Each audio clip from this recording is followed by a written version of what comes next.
What is language hacking?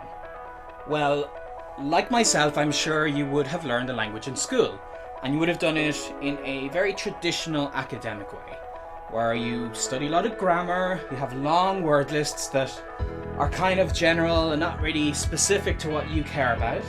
Maybe you didn't enjoy it that much, maybe you did, but at the end of it, you didn't really speak the language that well, even though you put a lot of time into it. So language hacking is a shortcut to speaking the language. It's a process that uses the language in the way that is relevant to you. You start speaking from day one.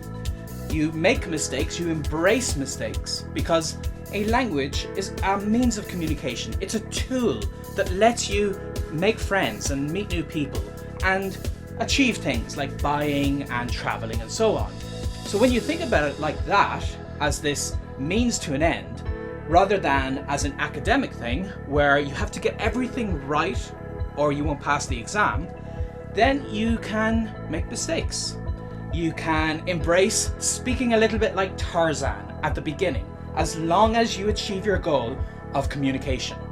And when you do that, there are a lot of shortcuts. You can use mnemonics, you can rely on cognates or words you already know that are similar, and so many other things that help you to make progress much faster.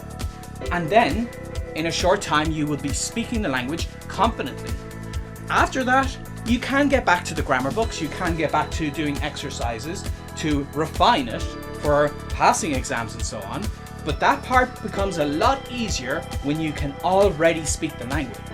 So come join me and get into language hacking. You can find out more on my email list, on those books, on my blog. You can subscribe to this YouTube channel, and I have loads of other videos where I get into the concepts of language hacking.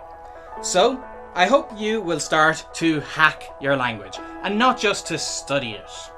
Get speaking and have some fun.